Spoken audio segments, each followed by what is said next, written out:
함께 기쁨으로 기쁘다 구도하셨네. 찬양부터 드리고 말씀을 받겠습니다.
여러분 기쁘지요? 이번 성탄절에 여러분의 가정에 하나님의 은총과 평강이 넘쳐나기를 주의 이름으로 축원합니다.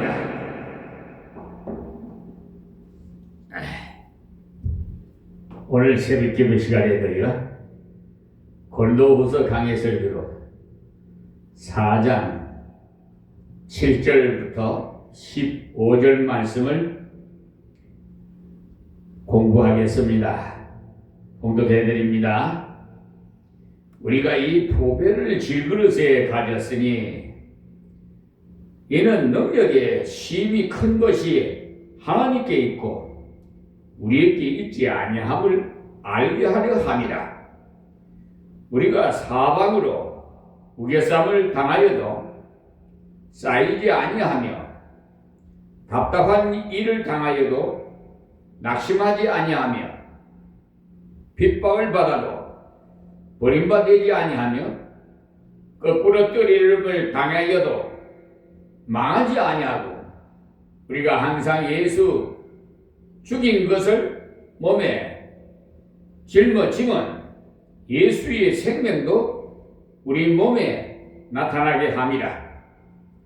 우리 산 자가 항상 예수를 위하여 죽음에 넘기움은 예수의 생명이 또한 우리 죽을 육체에 나타나게 하려 함이니라. 그런즉 사망은 우리 안에서 역사하고 생명은 너희 안에서 하느니라. 기록한 바 내가 믿는 고로 말하였다 한 것 같이 우리가 같은 믿음의 마음을 가졌으니 우리도 믿는 고로 또한 말하노라. 주 예수를 다시 살리신 이가 예수와 함께 우리도 다시 살리사 너희와 함께 그 앞에서 서게 하실 줄을 아노니 모든 것을 너희를 위하여 하는 것은 은혜가 많은 사람의 감사함으로 말미암아 더하여 넘쳐서 하나님께 영광을 돌리게 하여 함이라. 아멘.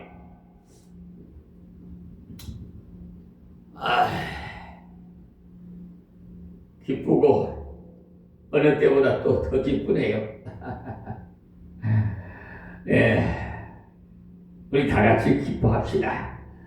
그리고 2025년에 못다 이룬 소망이 있다면 다 이번 2025년 해가 저물기 전에 성탄절을 맞이해서 다 여러분의 간에 계획 세웠던 모든 일들이 다 성취되기를 바랍니다. 우리 하나님은 사무엘상 2장 6절 이하에 보면요, 죽이기도 하시고 살리기도 하시고 걸음더미에서 끌어올려서 보좌에까지 앉히시는 분이, 눈치 못하심이 없으신 분이 기도 외에는 이런 유가 나가는 법이 없다고 했어요. 이 새벽 기도 시간 기도하세요. 여러분의 소원이, 여러분의 계획이 이해가 가기 전에 다 이루어지도록, 우리 다 같이 기쁨으로 하나님의 말씀을 또 받아서 먹어야 되겠죠?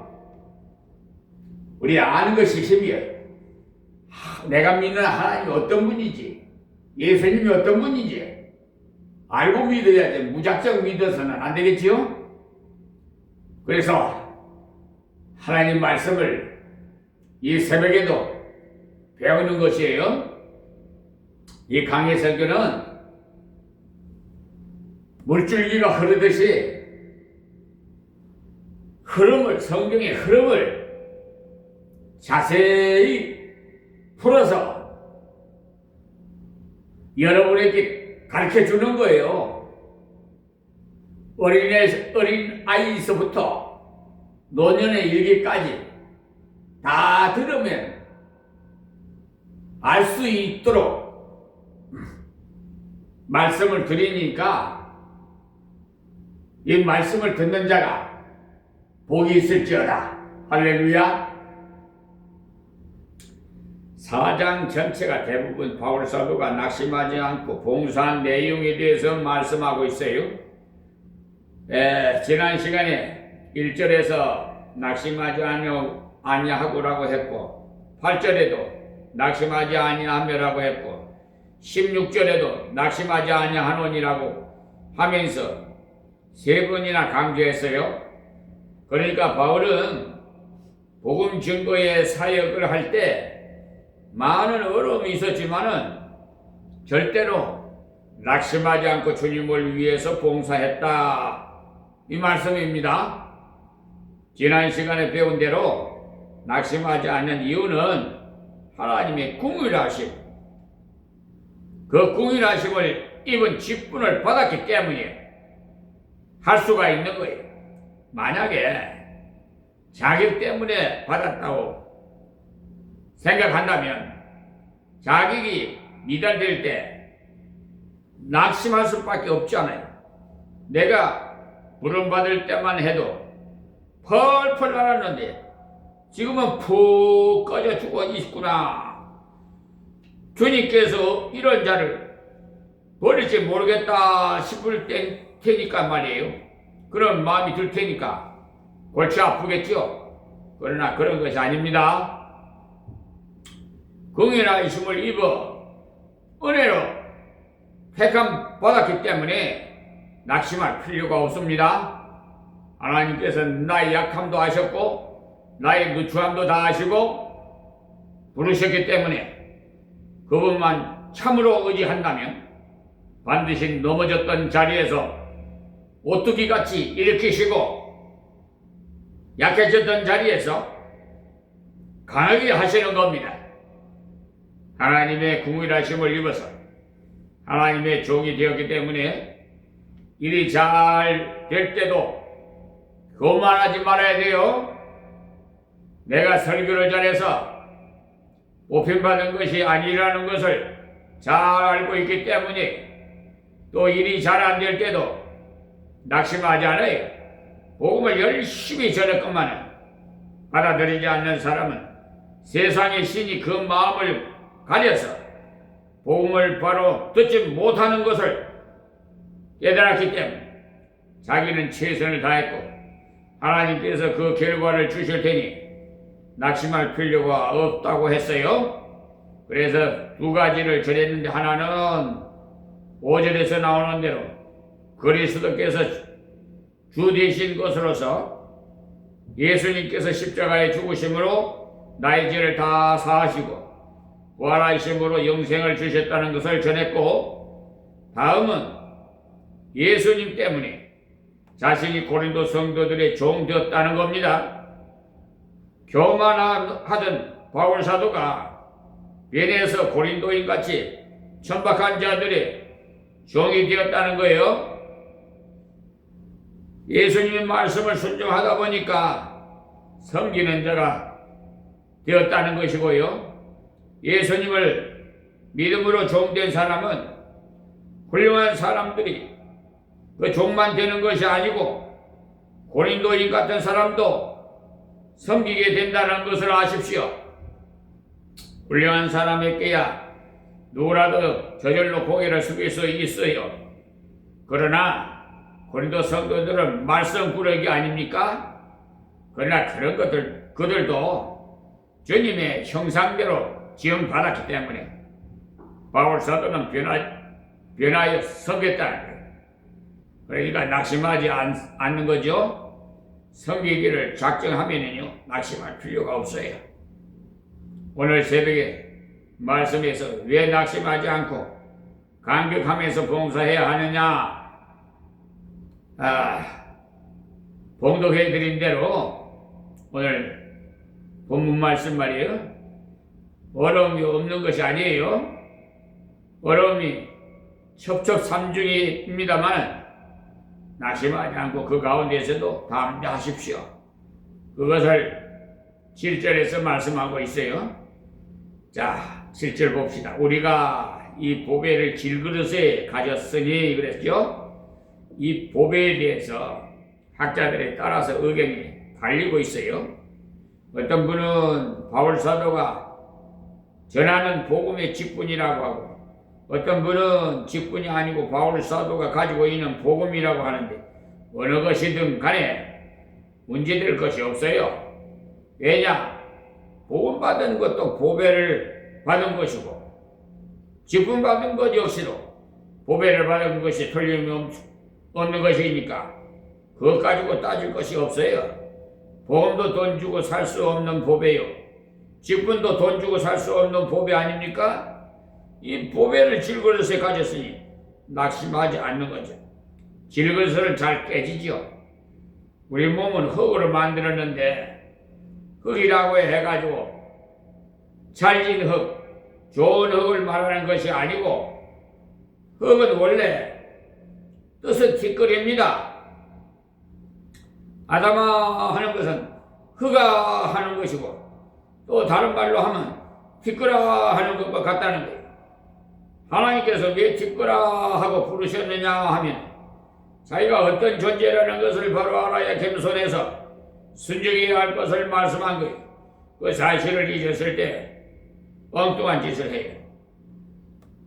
우리도 오늘 새벽에 이 말씀을 통해서 깨달아야 하는 것은요, 하나님의 위대하심과 함께 나의 비천함을 바로 알아야 돼요. 그래야 봉사도 옳게 할 수 있고, 또 낙심도 하지 않습니다. 하나님께서 주신 복음이 보배라는 것도 알아야 되지만, 자신은 보배를 담고 있지만 비천한 질그릇이라는 것을 알아야 낙심하지 않아요. 어떤 사람들은 낙심을 잘하는데 자기가 그 질그릇임을 모르기 때문에 그래. 나는 아무래도 능력을 못 받은 모양이다 하는데, 사실은 원래 능력이 없는데 왜 그럽니까? 주님께서 능력이 있으시지 내가 무슨 능력이 있어요? 내게는 아무것도 없어요. 능이 나타나지 않을 때 정상이라는 것을 알게 되는 거예요. 일이 잘 안 됩니까? 정상이에요. 저절로 잘 된다면 그것이 오히려 비정상이에요. 주님을 의지하고 순종할 때 일이 잘 되는 것이 바로 일이 되는 것이지, 기도도 안 하는데도 일이 척척척 되어 간다면 오히려 큰 문제예요. 비정상이에요. 나 자신은 질그릇이요 복음은 보배라는 사실을 바로 알아야 돼요. 생명을 주는 복음이니 보배 중에도 최고 보배죠. 우리는 질그릇이다 이렇게 할 때 몸뿐만 아니라 인간의 지식과 경험, 또 비전, 꿈, 인간적인 여러 가지 요소들이 다 질그릇이라 말입니다. 그러니까 질그릇이라고 한 것을 잘 깨어지고 오래 못 간다는 말이에요. 그렇지요. 육체도 오래 못 가지만 꿈도 지식도 다 오래 가지 못하고 퇴색돼 버려요.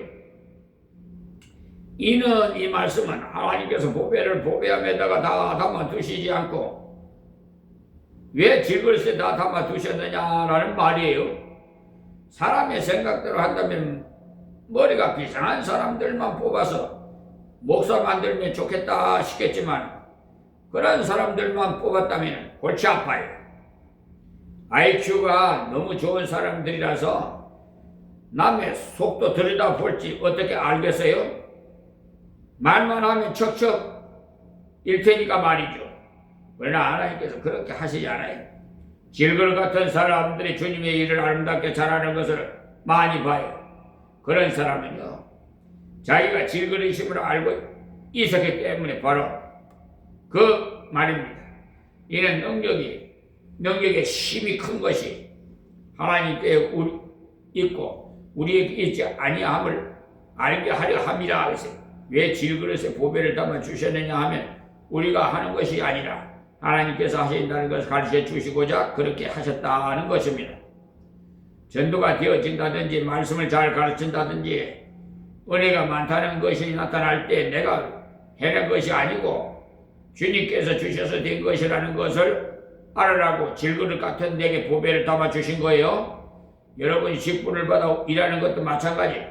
내가 교회로 오래 나왔으니까 당연히 받아야지 한다면 교만한 자세를 취한 겁니다. 우리가 골몇 번 죽었다가 깨어나도 직분 받을 자격 없어요. 그런데 하나님께서 우리를 불쌍히 여겨 충성되이 여기시고 직분을 주신 겁니다. 그러니까 직분을 받을 때 하나님의 은혜로 감당하리라는 그런 심정을 받아서 기도하면서 감당해 나가십시오. 아마 각 교회마다 직분을 다 새 2026년도에 감당할 수 있는 직분을 다 맡긴 줄 믿습니다. 새해는 새 포도주는 새 부대에 열어라고 우리 새롭게 출발합시다.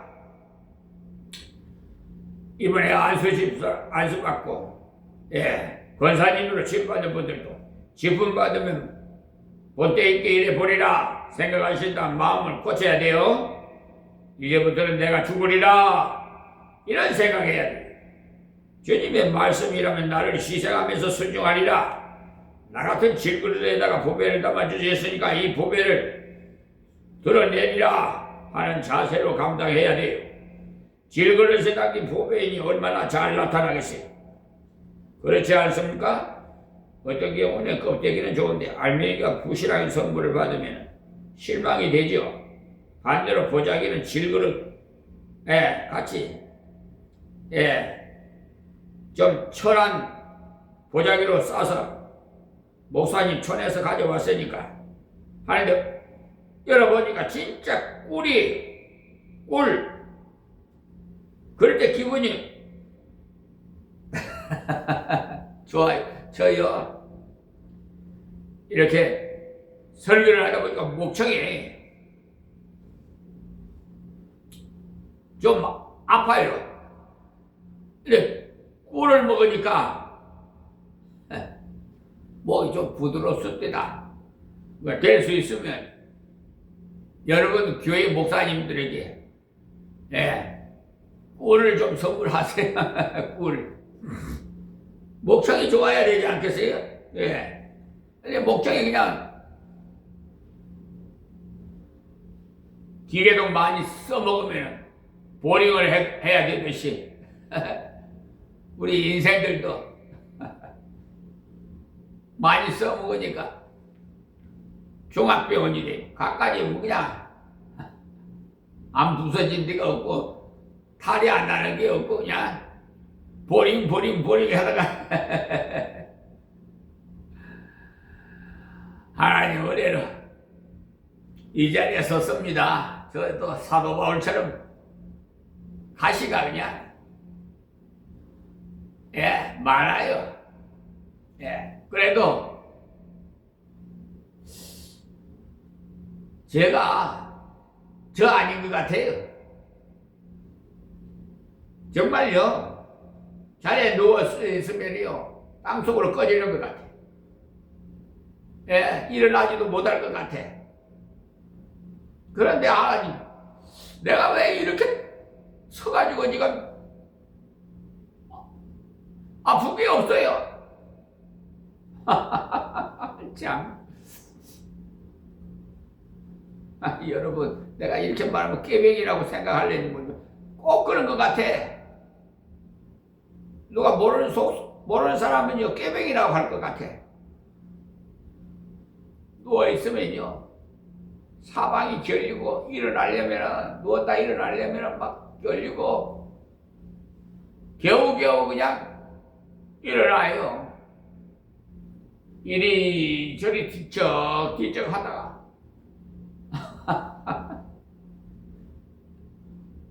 그래도 하나님께서 쓰시려고 힘을 주시고 이 자리에 세워주지 않아요. 세워주셨잖아요. 난 날마다 이렇게 산 체험을 하고 있어요.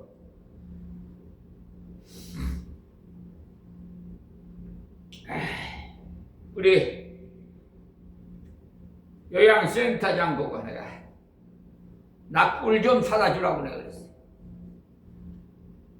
내가 목이 아파서 목이 따갑고 아프니까 전에 선물로 꿀을 사왔더라고. 근데 너무 작아 쪼매난 그릇에다가 병에다가 해가지고 하나님 좀 큰 병에 있는 거 하나님 좀 주십시오. 지금 나 기도하고 있어요. 목이 칼칼해가지고 그래 올려하면 용각산을 사가지고 목에다 집어넣고 그러는데 목이 칼칼하게 따갑고 그래요. 야 그래도 하나님 목청이 차랑차랑 하잖아요. 이건 목소리만 들으면 40-50대 같다고 그러더라고. 하나님 오늘도 이 자리에 서서 하나님 말씀을 이렇게 전합니다. 그러니까 때를 따라 하나님 다 채워주시니까 여러분의 자유로 하려고 하면 잘 안 돼. 하나님께 구하면 주실 것이요. 찾을 것이요. 두드리라 열릴 것이다. 그러니까 하나님 내 생각하고만 있어도 하나님 갖다 주셔도. 자, 그 다음 8절 보겠습니다. 우리가 사방으로 우겨싸움을 당하여도 이 부분을 가리켜서 바울이 고생 목록이라 합니다. 그래서 교육자가 되고자 하는 사람에게는 꼭 읽어보라고 합니다. 목사님 저는 신학교 가고자 합니다 하는 사람에게 이 부분만 6장에 나오는 내용을 읽어보고 그래도 기쁘게 할 수 있겠다 싶거들랑 가라고 해요. 그렇지 않고 목사라는 직업이 좋게 보였는데 그것도 아니구나 싶은 생각이 들거들랑 돌아서야 돼요. 바울 사도가 좋은 보배를 가졌지만 사람들이 그것을 인정해 주지 않았던 거죠. 왜냐하면 질그릇을 보고는 인정하지 않았던 거예요. 지금도 박사가 몇 개가 되고 어쩌고 하면서 벌써 은혜가 된다고 하는데, 불어도 하고 영어도 하시고 어쩌고 하면 벌써 은혜가 된답니다. 그것은 은혜가 아니고 일종의 아부입니다. 내가 못한 것을 저분은 어떻게 저렇게 했을까? 대단하다 하는 것이니까 어찌 그것이 은혜가 되겠습니까? 은혜라는 것은요, 하나님의 위대하심을 아는 건데, 저 양반 대단하다라고 생각하는 것이 어떻게 은혜입니까? 그런데도 우리 사람은 그렇게 말한다는 거예요. 바울 사도는 공부도 많이 했고 대단한 사람이었지만 사방으로 우리 싸움을 당해도, 우겨 싸움을 당해도 하나님께서 허용하신 겁니다. 하나님께서 얼마든지 우겨 싸움을 당하지 않도록 하나님의 종을 지키실 수도 있어요. 그런데 사방에서 핍박을 하고 냄배를 하고 왜 그렇게 되었느냐 하면 하나님만 의지하라고, 감옥에 들어가서도 주님만 굳게 의지하고 노래 부르라고 기도하라고 그렇게 하신 거예요. 바울에게만 이런 어려움이 있는 것이 아니에요. 여러분들도 하나님 뜻대로 살아가려고 할 때 여러 가지 어려움이 부딪힐 겁니다. 그렇게 허용하신 건 주님께 더욱 의지하고 또 의지하고 기도하라고, 말씀을 더욱 가까이 하라고, 사방으로 우겨싸움을 당하게 하세요.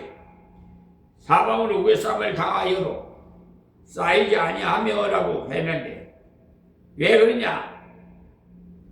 위가 열려있기 때문에. 사방은 다 막혀도 있는 위는 항상 열려있잖아요. 그러니까 걱정할 거 없이 지금부터 한 80여 년 전이 되나 베를린 봉쇄라는 것이 있었는데요.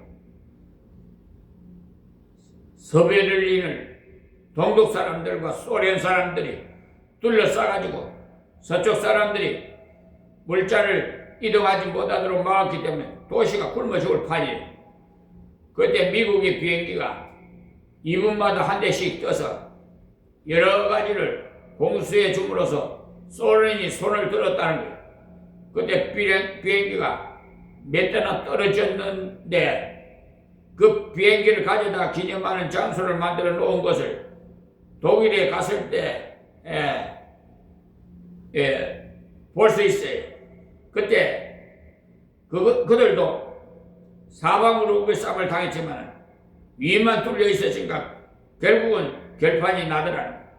우리도 마찬가지. 사방에서 우리를 비방해 와도 위만 바라보기만 하면, 하나님만 바라보기만 하면 우겨싸움을 당하지 않는다는 사실을 아세요? 그러니 낙심이 안 되죠? 답답한 말을 당하여도 낙심하지 아니하며 했는데 이 답답한 일 중에 최고 답답한 일이 사도행전 16장에 나오는데요. 귀신 들린 여종을 낫게 해 주었다고 실컷 두들겨 맞고 감옥에 들어갔죠. 인간적으로 생각하면 하나님도 무심하시지, 귀신 들린 자를 낫게 하고 복음을 전하는 자기 종들을 왜 두들겨 맞도록 두시고 감옥에 들어가도록 두실까? 이렇게 불평과 원망이 나올 수도 있어요. 그러나 바울 사도는 원망 불평한 것이 아니고 기도하고 찬미했더니 옥토가 움직이고 옥문이 열리고 옥사장이 예수를 믿게 되었던 겁니다. 바울이 그런 희생을 지불했기 때문에 옥사장이 예수를 믿게 되어 빌립보 교회가 든든하게 되었던 것입니다. 빌립보 교회는 루디아란 여성을 중심한 교회였는데 교도소 소장의 온 가정이 예수를 믿고 교회에 나왔으니 얼마나 감사합니다. 그 일이 답답할 때 생긴 일이, 답답할 때 하나님께 기도했더니 낙심이 변화에 큰 기쁨이 되고 빌립보 교회가 든든히 섰던 겁니다. 자, 9절 말씀 봅시다. 핍박을 받아도 버림받지 아니하면, 이 말씀이 무슨 말씀이냐면요, 핍박받는다고 어려움을 피하려고 살짝 타협해버리면 그만 버림받습니다. 핍박할 때 무조건 삿대질 하는 것이 아닙니다. 여기서는 예수 안 믿겠다고 하고 집에 가서 얼마든지 믿으면 될 것 아니냐, 그러니까 우상에게 한 번만 절해라, 그렇지 않으면 죽인다라는 식으로 구슬려 보기도 하고 욱박지 이럴 때 그만 절을 해버리면 바로 거꾸로 뜨림을 받는 것으로서 변질되는 것입니다. 우리 존경하는 천국에 가 계신 주기철 목사님께서 일본 순사가 그 경찰서에서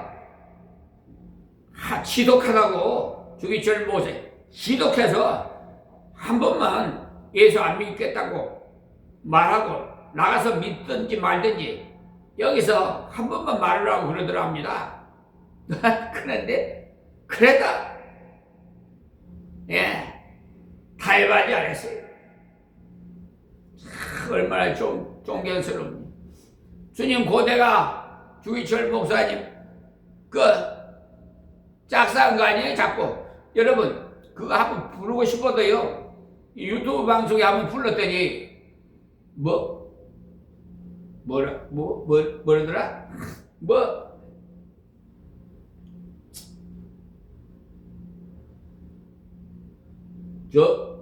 무슨 치매건이 그래, 그렇게 나와요. 그래서 아예 싹 찬송가 외에는 안 부르게 했어요. 근데 이 유튜브 방송만 그래요. 어쨌든 은혜스럽죠. 작곡하신 주기철 목사님, 우리 존경 손영원 목사님, 손양원 목사님, 참 그런 목사님들이 다 돼야 돼. 근데 지금요 언론 목사라는 분들이요 참 실망을 많이 줘요. 나 너무 실망 많이 했어. 그래서 여러분에게 간곡히 부탁드리는데, 유명한 목사라고 계속 유명한 목사 아닙니다. 지금 마지막 때는 그 유명한 목사, 저명한 인사들을 다 하나님께서요 이용해서 마귀 사탄이 이용해서 다 혼란케 만들어요. 그래도 명성 있는 그런 목사님들을 이용해서요, 예를 들어서 한 가지만, 지난 그 계엄령 그때 헌법재판소에서 재판 중에 좀 기간이 좀 길었죠. 강남광장에서 극우파들과 으쌰으쌰 하면서 탄핵 반대 어쩌고 이러면서 원로 목사 김진홍 목사가 그 광화문 광장에서 하나님께 예배 드린다면서 결론부터 말하더라고요.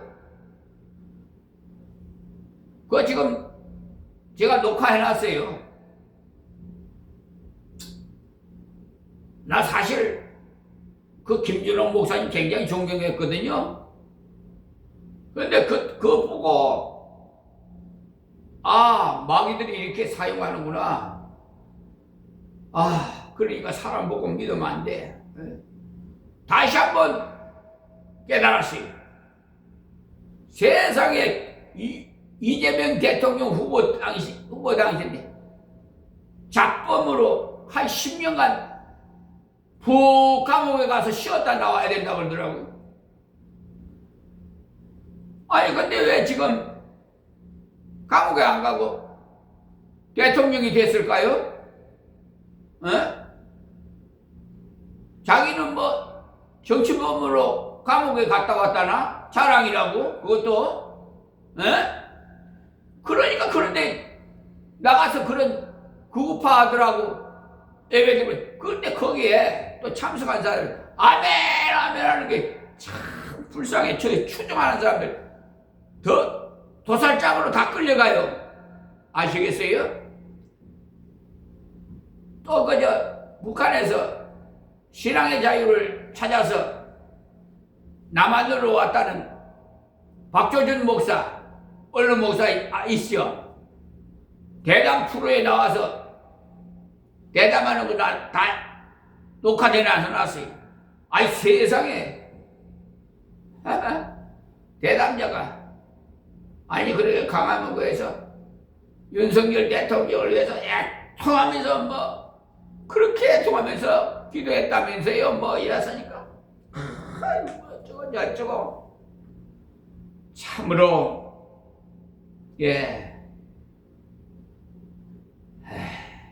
제가 말이 안 나와요. 우리 계시고 믿는 하나님의 백성들은 사회가 혼란할수록 딱 엎드려서 기도해야 돼요. 태풍이 올 때 엎드려야 돼지 뻣뻣이 서가지고 있으면 다 날아가요. 예? 왜 그런지 몰라. 그런데 자기가 마귀에게 미혹당한 줄 몰라. 본인은. 나는 그걸 알게 된 거예요. 아, 마귀에게 미혹당해서 저렇게 도구 노릇 하는구나. 정말 불쌍하더라고. 불쌍해. 그러니까 절대로 유명하던 목사님이라고 하는 사람이나 뭐이나 목사 여러분과 똑같은 성경을 가진 사람이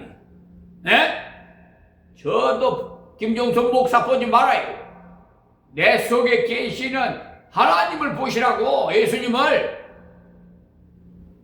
지금 말하는 걸 하나님의 음성으로 들어야 돼. 김종선 목사의 음성으로 들으면 은혜가 안 돼. 콱콱 찌르니까. 꽃게이 같은 설교를 하니까 은혜가 안 돼. 복받아라 기복적인 신앙 설교나 하면은 또 코미디 같이 장암교 목사 모양으로 웃고 그냥 유머가 대단하더라고. 하여튼 그건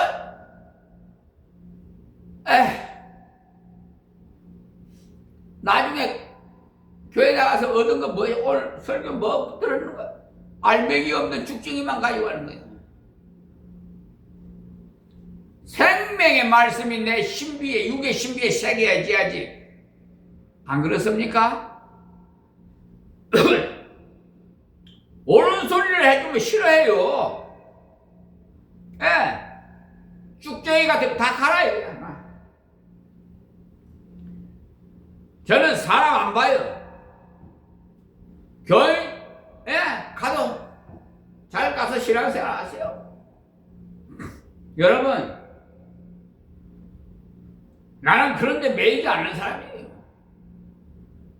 제 아무리 거부가 와가지고 돈 많은 억만장자가 와가지고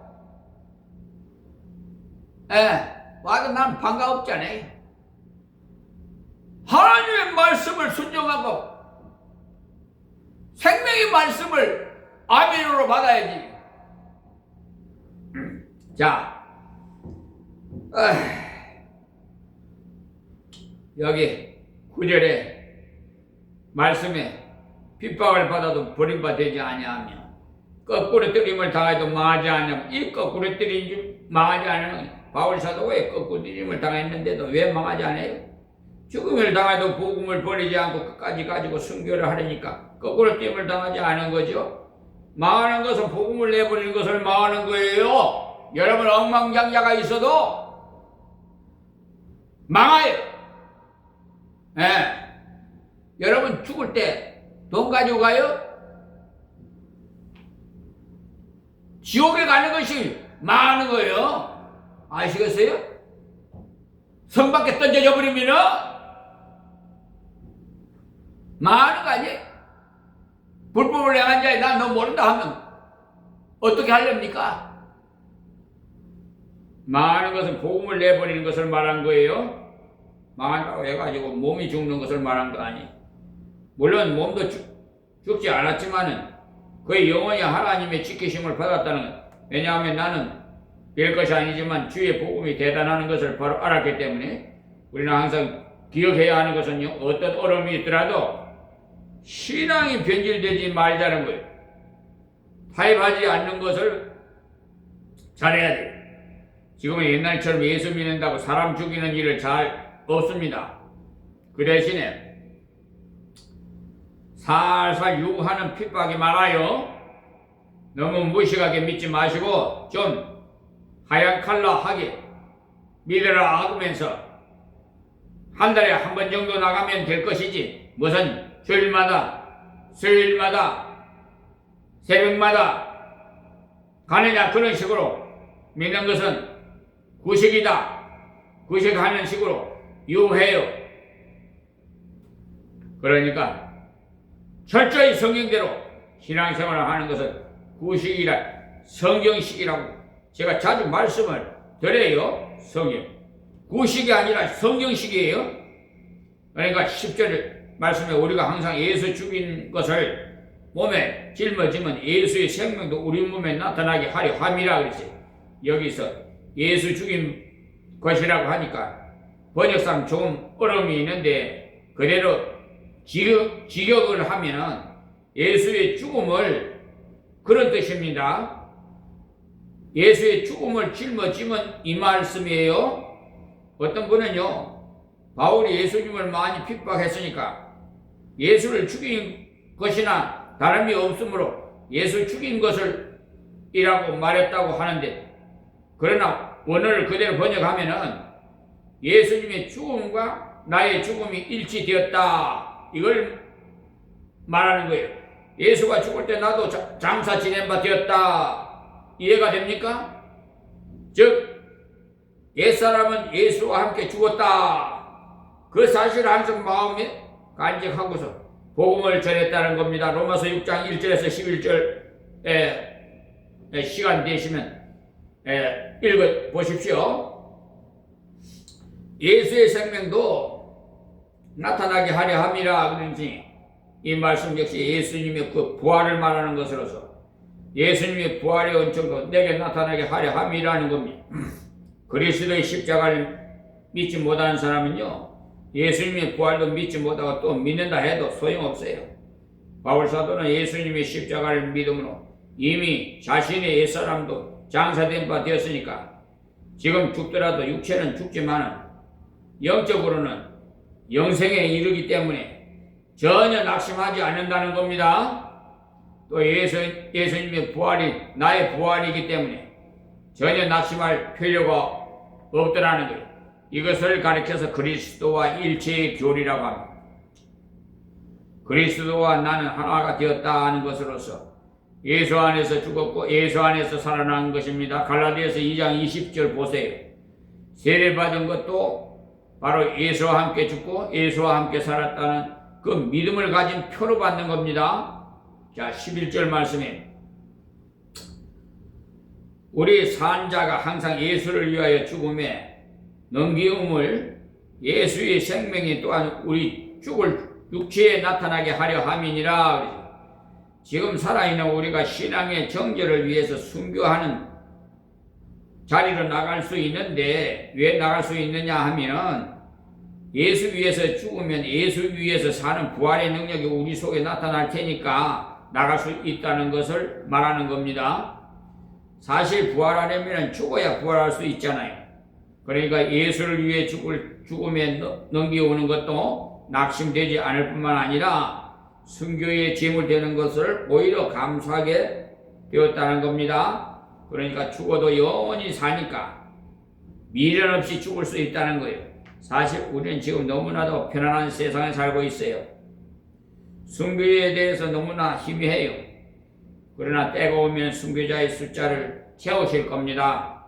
지금 공산 세력이 무너져 내리고 이런 역사가 있으면 완전히 지금 그 동영상에 보니까 가짜 뉴스로도 많이 있는데 뭐가 기순하고 어쩌고 나오는데 도대체 뭐가 뭔지 모르겠더라고. 하여튼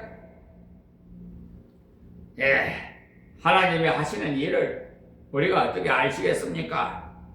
언젠가는 손 들고 올 때가 있겠죠. 우리 같이 삽시다 하고. 여러분, 핵무기 만들어도 아무 소용없어요. 핵보다도 더 무서운 것이 뭔지 압니까? 하나님의 말씀이에요. 하나님의 말씀이 핵무기 이런 거 아무것도 아니에요. 하나님 말씀으로 하늘이 있으라 땅이 있으라 모든 걸 다 참견해. 하나님 말씀이 훅 불어버리면 다 날아가 버려.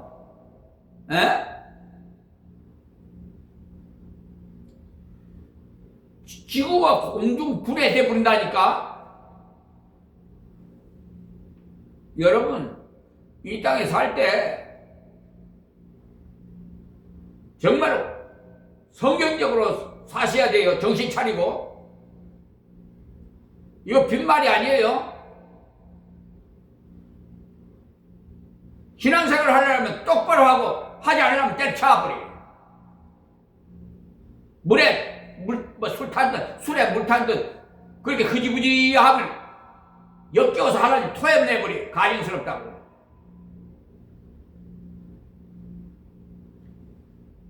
하나님 믿는 자들이 엉뚱한 짓거리들을 하고, 도둑질이나 하고, 간통질, 성추행이나 하고,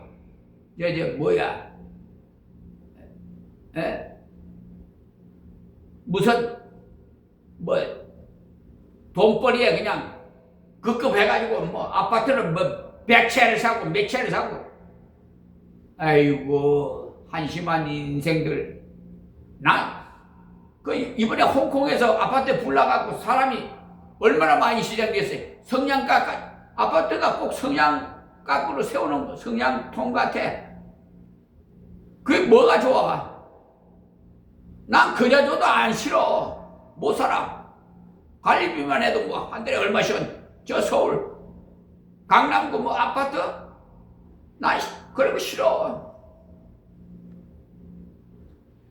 이렇게 땅을 받고 살아야 돼. 이 감마 땅 얼마나 좋은지 알아요? 공기가 맑고,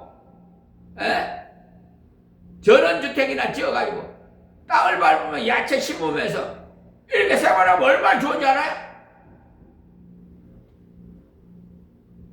해변에 바닷바람이 해풍이 있어가지고 또 여기 순무, 아주 강화도에는 순무가 유명해. 그게 굉장히 건강에 좋은 거예요.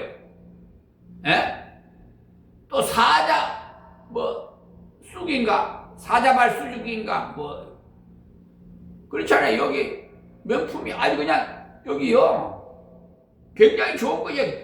이 산수가 공기가 좋아야 돼요. 아시겠습니까?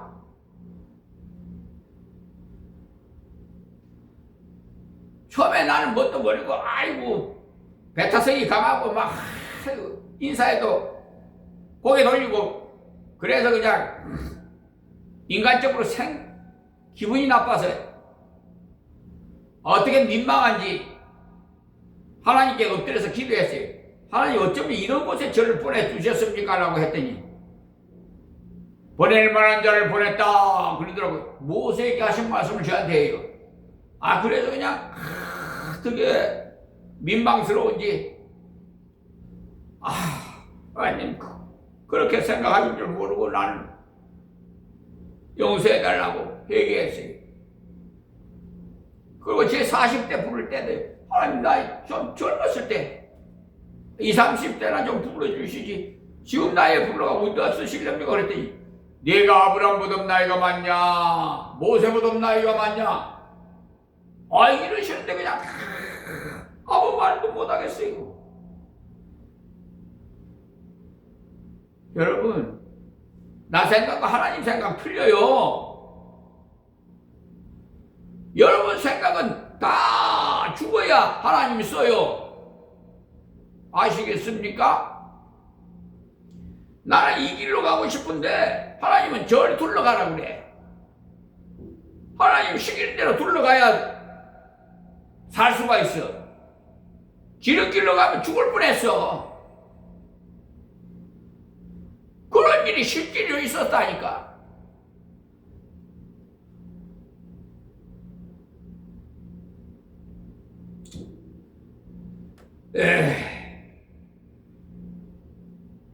사실 우리가 너무 편안한 세상을 하고 있다. 이 지금 물질 만능 시대에 살고 있다 보니까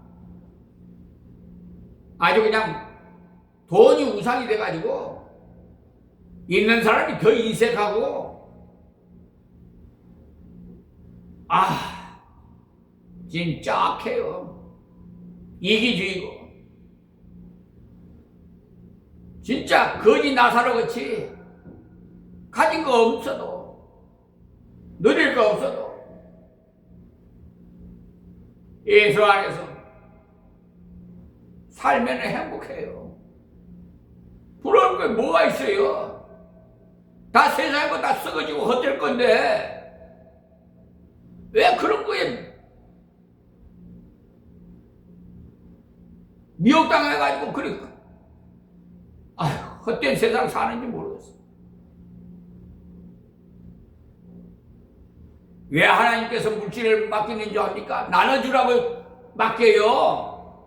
당신들 마음대로 당신만 배 차오고 떵떵거리고 그냥 나쁜 짓거리 하면서 살으라고 준 거 아니에요. 가난한 자를 돌아보라고 준 거예요. 에? 정신 차려! 돈이 우상이 돼가지고 말이야.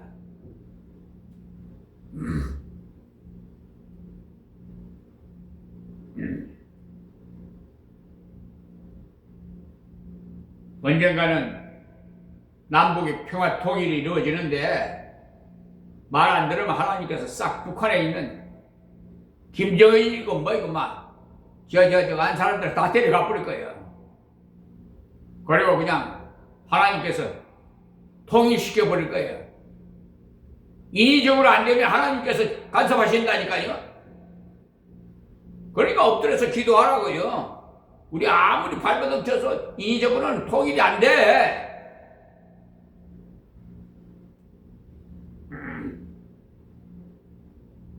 12절 말씀, 그런즉 사망은 우리 안에서 역사하고 생명은 너희 안에서 하느니라. 이 말씀이야말로 영리적인 진리를 가진 말씀이 바울 사도가 주님을 위해 죽을 각오와 부활을 소망을 가지고 있는데 사망이 바울에게 역사한다는 거예요. 바울 사도가 고백하기를 날마다 죽는다고 했죠. 언제라도 주님께서 부르면 가겠습니다. 자신을 날마다 죽이면서 살았다고 했어요. 저 역시도 그래요. 저는 한치 앞도 모르기 때문에 내일 누가 만나자 그러면은 내일 전화해보세요. 내가 이 땅에서 살아있는지 하나님께서 불러서 천국에 가 있는지 모르니까 내일이면 날 몰라요. 한치 앞도 모르는데 무슨 놈은 약속을 해요? 에? 당신이 하나님보다 낫단 말이에요?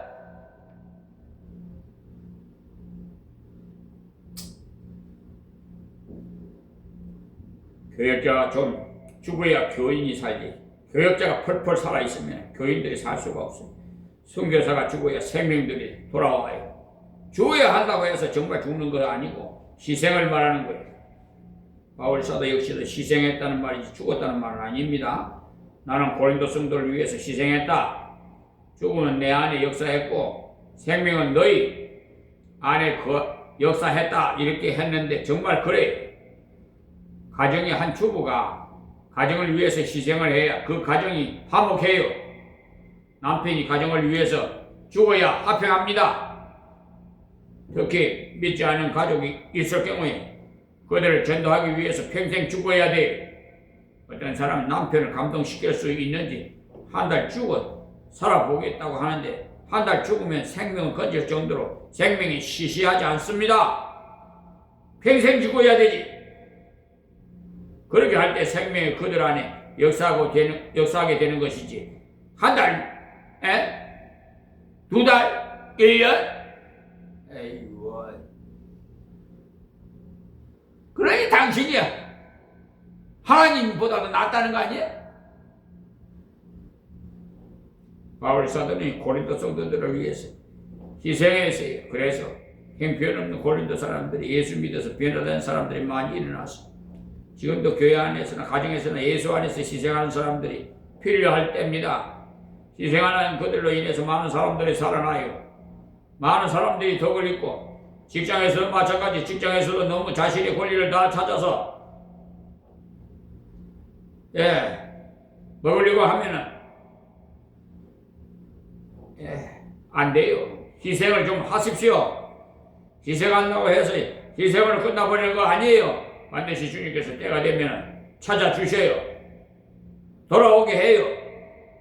출애굽기를 읽어보시면 나오지 않습니까? 애굽에서 종살이를 하는 동안에 월급을 한 번도 받지 못했지만 나올 때 보석들을 거두어서 나올 수 있도록 하나님께서 간섭했잖아요. 하나님께서 희생으로 끝나게 내버려 두지 않아요. 때가 되면 다 채워주시고 그것을 믿는 사람이 성도들이지 노조를 만들어서라도 어쨌든 다 찾아먹으려고 하면 안 돼요.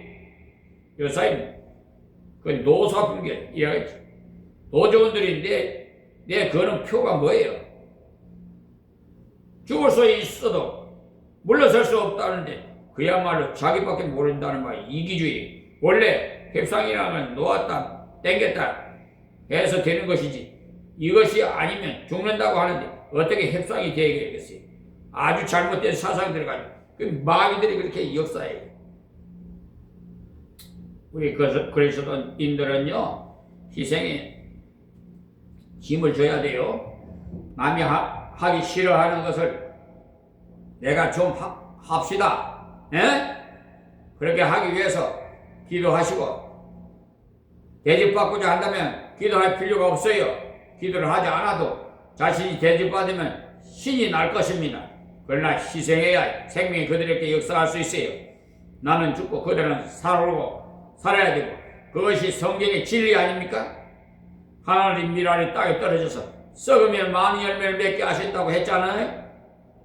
그대로 한 사람이 진정으로 희생할 때 많은 생명이 돋아나는 거예요. 살아나는 거예요. 교회에서만 아니라 가정에서나 직장에서나 이것을 적용해야 돼. 국가에서도 마찬가지예요.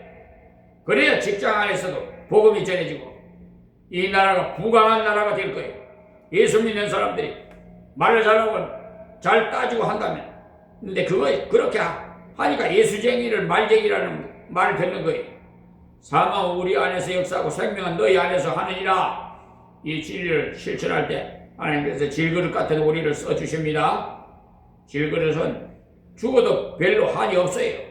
보배가 아니니까 말이에요. 자, 13절 말씀.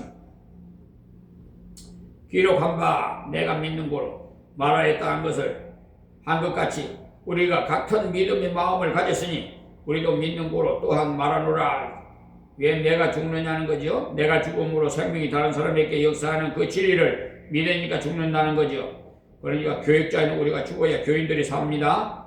그런데 안타깝게도 교육자도 사람인데 대접하지 않는데 어찌 일할까 하는데 큰일이에요. 바울 사도는 날마다 요즘 저 지방 섬진 강의인데요. 지금 교회를 3개를 지금 개척해 놨는데 여소와 갈렙 같은 자가 없어서 보내지를 못하는 거예요. 제가 신문에다 광고를 한번 내봤어요. 그랬더니 이력서 이제 받아보고 했는데 강대상에다가 놓고 이제 기도를 했어요. 하나님께 물어야 될 거 아니에요.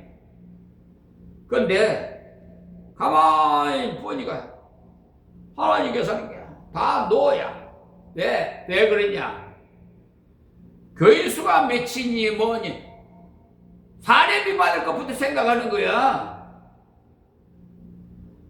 저 묵은 땅을 갈아엎어서 기경할 생각을 안 하고 개척이라는 거이 원래 그런 거 아니겠어요? 벌판에 가서 저기 가서 서라 그러면 명예에 의해서 하나님의 종은 하나님의 명예에 의해서 죽고 사는 거예요.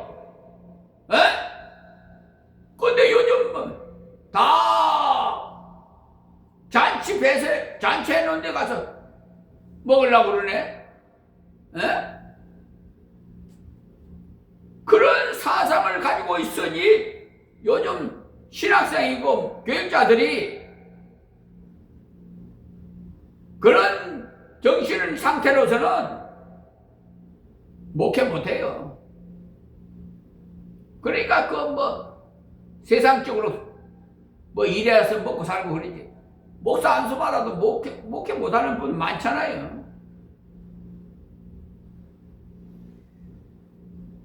한 영혼을 놓고라도 하나님 명을 받아서 사명을 감당할 수 있는 자가 돼야 돼요. 에? 굶어 죽을까봐 그래요? 어리석은 백성들, 어리석은 사명자들, 그런 자들은요 하나님의 종이 될 수가 없어요. 우리 그리스도는 희생의 짐을 져야 돼요. 남이 하기 싫어하는 것을 내가 좀 하세요. 그렇게 하기 위해서 기도해야 돼. 다 대접받고자 한다면 기도할 필요가 없죠. 기도하지 않아도 자신이 대접받으면 신이 날 거니까.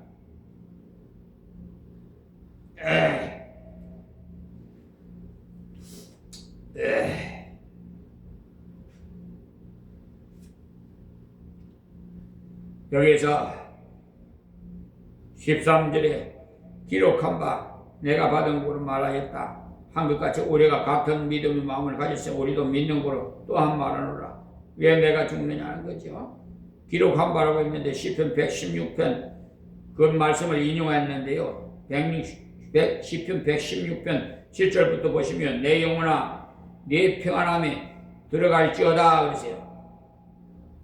여호와께서 너를 구대하심이로다. 주께서 내 영혼을 사망해서 내 눈을 눈물에서 내 발을 넘어짐에서 건지셨나이다. 내가 생전 세계에서 여호와 앞에 행하리로다. 내가 믿는 거로 말하리라 그랬어요. 주님을 의지했더니 주님께서 후대하시고 그래서 평안하더라는 겁니다. 주님을 신뢰했더니 눈물 골짜기로 지나왔고 사망의 골짜기도 지나왔으니 하나님께서 다 지켜주시더라는 거예요. 그래서 내가 믿는 거로 말하리라 그랬어요. 이 진리를 믿으니까 말할 수 있다는 거지. 하나님 뜻대로 죽는 자를 버리지 않는 것을 알기 때문에 믿는 거로 말하리라. 내가 큰 곤란을 당하였도다라고 했죠. 곤란을 당하였으니까 곧 믿음이 필요한 거죠. 큰 곤란이 있어도 주님께서 지키심이 보장되어 있으니까 그 믿음으로 말하는 것이라는 겁니다. 바울 사도 이 믿음이 있었기 때문에 낙심하지 않았어요. 다시 본문 13절 보시면 기록한 바 내가 믿는 거로 말하였다 한 것 같이 우리가 같은 믿음과 마음을 가졌으니 우리도 믿는 거로 또한 말하노라. 죽더라도 생명이 그 안에서 역사한다는 것을 믿기 때문에 나 한 사람이 죽어서 많은 생명을 얻을 것이니까 그것 때문에 기꺼이 죽는다는 것입니다. 우리가 기꺼이 희생해야 되는 이유가 내 한 사람이 희생함으로써 많은 사람이 자유롭습니다. 모든 사람이 다 자기 권리를 주장하면 빡빡해서 살 수가 없어요. 한계를 딱 정해놓고 그 이상 넘어오면 죽인다고 한다면 어떻게 살겠어요? 왔다 갔다 하기도 하고 다른 사람이 집에도 가기도 해야 되지. 잠겨놓고는 꼼짝 못하게 한다면 그 얼마나 답답하겠어요. 우리 주변을 자유롭게 하려면 내 한 사람이 희생해야 돼. 그래야 생명의 복음이 자랄 수가 있고 이것을 믿음으로 바울 사도는 기꺼이 희생했다는 겁니다. 자 14절 말씀에 주 예수를 다시 살릴 이가 예수와 함께 그 앞에 서게 하실 줄을 아노니 해서 이 결론을 말한 건데 왜 죽어도 한이 없느냐. 예수님께서 다시 사신 것처럼 나도 부활할 것이니까 감사함으로 희생을 감당할 수 있다는 것. 자 15절입니다. 모든 것을 너희를 위해서 하는 것은 이랬는데 모든 것이라는 바울이 희생을 말하는 거예요. 고린도 교인들이야말로 말을 안 듣는 아주 골치 아픈 사람들이, 그래서 가만 보면 아주 어려운 교회에 훌륭한 목회자가 있는 경우가 많아요. 이스라엘이 최고 선지자가 어느 때에 있었느냐? 아하왕 때 엘리야가 있었죠. 가장 악질적인 아하왕 시대에 가장 귀한 종을 보내신 겁니다. 환영받아 받는다고 굉장한 것이 아니에요. 바울 사도는 모든 것을 고린도 성도들을 위해 했다는 것. 고린도 성도들의 생명을 위해 서라면 모든 것을 다 버릴 수 있다는 것. 고린도 교회같이 말씀 많은 교회를 바울 사도같이 훌륭한 사도가 아니었다면 어찌 고린도 교회가 교회다운 교회가 될 수 있겠습니까? 그러나 우리가 희생하는 것이 교회를 건지고 가정을 건지고 이 나라를 건지는 지름길임을 아시기 바랍니다. 바울 사도 같은 훌륭한 분이 많이 일어나야 교회가 생명을 건지는 역사가 가속화되어서 크게 부흥할 수 있어요. 모든 것을 너희를 위하여 하는 것은 은혜가 많은 사람이 감사함으로 말미암아 더하여 넘치게 하나님께 영광을 돌리게 하여 함이라 하였어요. 바울 사도가 희생하니까 은혜가 그들에게 더욱 역사했다는 거예요. 그러니까 바울 사도야말로 은혜의 통로가 되었던 거죠. 아무리 악한 사람이라도 은혜를 계속 베풀면 녹아버려요. 그러니 악한 사람이라고 악하다라고만 할 것이 아니라 사랑으로 녹일 수 있도록 기도하세요. 저 인간을 어떻게 하든지 길을 드려야지 하는데 길을 내가 드릴 수 없어요. 조그만 아이도 내 마음대로 할 수 없는데 다 자란 어른을 내가 어떻게 길들여요? 오직 사랑으로 희생하면 녹여질 수밖에 다른 게 없어요. 달아있는 쇠는요 때려서 나를 세울 수 있지만 찬 쇠는 때리면 부서져 버려. 독을 품고 있는데 나무라기라도 하면은 그만 이 교회 아니면은 교회 없나 하고 다른 교회를 가버리고, 그러나 은혜 받았을 때 부딪히면 내가 참으로 잘못되었구나 깨닫고 다른 자세로 일하게 돼. 바울 사도가 희생으로 사랑했더니 많은 사람들이 감사함으로 대하여 더하여 주고 넘치게 되었다는 거예요. 자기가 못된 것을 자신이 가장 잘 알아요. 옛날에 다른 사람과 잘 따지다가 많이 싸워본 일이 있는데 이 사람과 싸우지 않으니까 상당하다는 것을 알게 되니까 감사하게 된다는 거예요. 그래서 감사가 넘쳐다 보니까 최종적으로 하나님께 영광을 돌리게 하려 함이라 그래요. 그렇게 부족한 자를 일으켜서 같이 걸어가면 하나님께서 기뻐하십니다. 자식이 많은 집에 어떤 자식은 똑똑한데 어떤 자식은 공부도 못하고 취직도 못해서 말씀만 부르는 다른 형제들이 그 형제를 구박하는 것을 볼 때 부모는 다른 자식들이 하는 비판을 듣고는 말로는 같이 동의할지 몰라도 속으로는 같은 형제끼리 저렇게 대하다니 속으로 굉장히 섭섭해하여 저 역시도 그래요. 그래서 저는 그 차남에게 장자권을 내가 주려고 그래요. 그러나 어떻게 하든지 싸매고 또 다시 취직시켜주고 하는 형제들도 있습니다. 그러나 아들을 둔 아버지는 흐뭇할 거예요. 우리가 연약한 형제를 이렇게 같이 갈 때 하나님께서 그토록 기뻐하신다는 거 아세요? 그리고 이방 사람들이 볼 때도 교회가 어떤 곳이기에 저런 사람도 다 취급해 줄까? 교회는 사람도 새롭게 만들어 온 공장인가 봐 할 테니까 하나님께 영광이 돌아가죠.